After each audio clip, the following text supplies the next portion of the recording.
Hello everyone, welcome back to the Kindverse channel. Please subscribe, like and share my videos. Today we are going to talk about one of the most intense, surprising, and widely discussed events in the ongoing Russia-Ukraine conflict. Just recently, Ukraine launched a massive 93 drone assault on Moscow in what is being described as one of the largest aerial swarm attacks in modern warfare. In this full breakdown, we are going to analyze what happened, why it happened, and how this attack can be compared to a machine review, where we look at exterior design, interior build, performance, safety features, unique selling points, cost, and finally, the conclusion. Think of this as a full-scale review, but instead of a car or a gadget, we are reviewing one of the most shocking real-life events of 2025.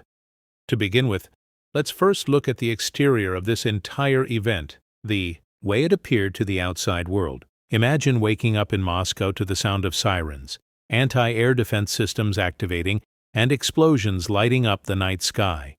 The exterior of this attack was all about scale and spectacle. 93 drones launched almost simultaneously, and aimed toward the Russian capital gave the image of a sky filled with buzzing machines, a storm of small but dangerous aircrafts moving in formation. From the outside, this was not a small provocation or a symbolic move. It was a display of numbers, of visibility, of making a point to the Russian leadership and to the world that Ukraine is capable of hitting directly at the heart of Moscow. The exterior impression is crucial because wars are not only fought with weapons, but also with perception, and the sight of dozens of drones in the Moscow skies sent a message that Ukraine can challenge Russia even inside its most protected spaces. The Russian defense system scrambled, residents were told to stay indoors, flights were suspended, and explosions echoed across different districts. That's the outer look, the external design of this event, bold, overwhelming, and impossible to ignore. Now moving deeper, let us talk about the interior, and here we must go big, because the inside story is far more complex than just the visuals. Inside this operation lies a deep layer of planning, logistics, intelligence gathering, and coordination. Unlike traditional weapons, drones are flexible, cheaper, and can be produced in larger numbers.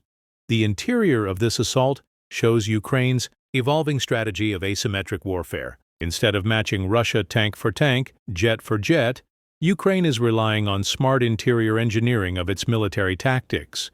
Each drone used in the attack may not be individually powerful enough to destroy large military infrastructure, but when 93 of them are launched together, the interior system creates a swarm effect. This is where the design shines, not in individual capacity, but in collective impact. The Ukrainian forces understood that Russia's air defenses could intercept many of the drones, but not all. By sending a large interior network of machines, they tested Russia's ability to detect, track, and neutralize. The deeper layers also include the signal's intelligence, the choice of timing at night, the psychological warfare embedded into the plan, and the symbolic meaning of attacking Moscow directly. The interior here is not just hardware, but also the morale dimension, because this attack had the interior objective of shaking Russian confidence and boosting Ukrainian spirit. It demonstrates that Ukraine is not a passive defender but an active challenger capable of projecting power beyond its borders. The interior planning also shows how Ukraine is integrating Western technology, homegrown innovations, and adaptive war strategies into a complex but coherent system that allows them to punch above their weight. When we talk about performance, the numbers speak for themselves. Out of 93 drones, Russian sources claim that most were shot down, yet even if interception rates are high, the mere fact that such a large number reached Moscow airspace proves performance at multiple levels. The drones managed to travel hundreds of kilometers, bypass radar at some points, trigger Russia's defense network, and still cause damages and panic. Performance here is not measured only in destruction, but in effectiveness of delivery. If the goal was to test air defense, it performed well.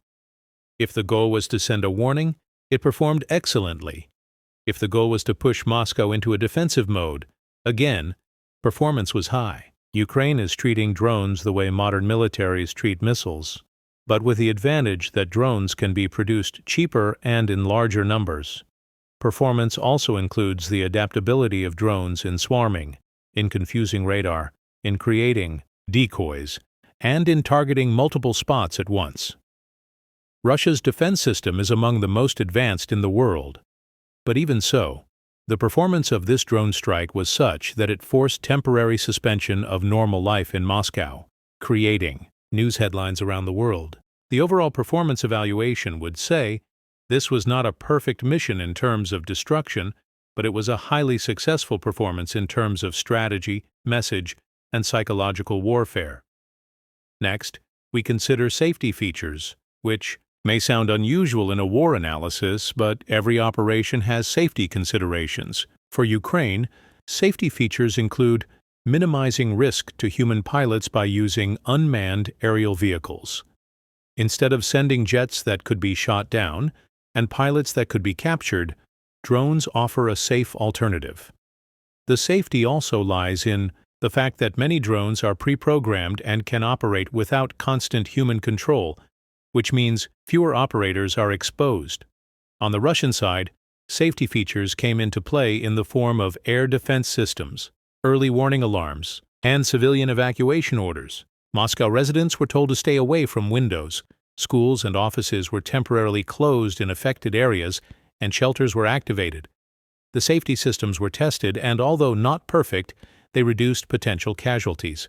Another layer of safety discussion is that most of these drones targeted infrastructure and defense positions rather than deliberately going after civilians, which indicates that Ukraine is balancing aggression with responsibility. Of course, no attack is without risk, but the use of drones demonstrates a shift in warfare safety features where unmanned machines take the risks while human life is relatively protected. Now let's move toward the unique selling points, or what makes this event stand out compared to previous drone attacks. The first USP is sheer scale. 93 drones is not a random number but a record-breaking attempt to overwhelm defenses. The second USP is the choice of target. Moscow, the capital, heavily guarded, symbolically crucial. Striking anywhere in Russia is significant, but striking Moscow is unique and symbolic.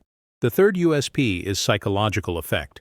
While missiles can also cause destruction, drones arriving in swarms create fear of continuous waves, like a never-ending attack. Another unique point is cost-effectiveness. Ukraine has shown that with limited resources, it can force Russia to spend millions in intercepting cheap drones. Each interceptor missile can cost hundreds of thousands of dollars, while drones may be worth only a few thousand. This imbalance makes drone swarms a uniquely efficient weapon. The USP also lies in adaptability. These drones can be locally built, customized for distance, payload, and navigation, which makes Ukraine's drone program flexible and unpredictable. This uniqueness has already forced Russia to adjust, and likely NATO allies are closely observing to learn from this model. Talking about price, not in the literal consumer sense but in the strategic sense, the cost of this operation is both financial and political. Financially, producing 93 drones is not a small investment, but compared to traditional missiles and aircraft, it is significantly cheaper. The price Ukraine paid is balanced by the cost Russia had to spend in intercepting them. Politically, the price includes possible escalations. Russia may retaliate harder, claiming that the attack crossed a red line. The price also involves diplomatic debates, as some countries may question Ukraine's aggressive moves, while others will justify them as self-defense. The global price is that the conflict deepens, risks of escalation grow, and the possibility of peace talks shrink. But for Ukraine, the price is justified if it keeps Russia under pressure and reminds the world that the war is far from over. In the longer run, the price of drone warfare is that it reshapes modern conflict, creating new norms where smaller nations can challenge superpowers with cheaper, smarter, unmanned technology. Finally, we come to the conclusion. What does this attack mean for the war, for Ukraine, for Russia, and for the world? It means that the war has entered a new technological phase where drones are central players. It means that Russia cannot feel safe even in its capital, which damages the image of invincibility. It means that Ukraine has the capability and courage to innovate under pressure. For the world, it means that drone swarms are the future of warfare, and what we are seeing is just the beginning. The conclusion is that this assault may not end the war, but it will certainly be remembered as a turning point where Ukraine proved that technology, strategy, and courage can sometimes challenge even the biggest powers. For Moscow residents, it means living under a new reality where skies may not always be safe. For Ukraine, it means adding another chapter of resilience and defiance. For historians, it will mark the evolution of 21st century warfare. And for us, watching this unfold, it is a reminder that the world is changing, conflicts,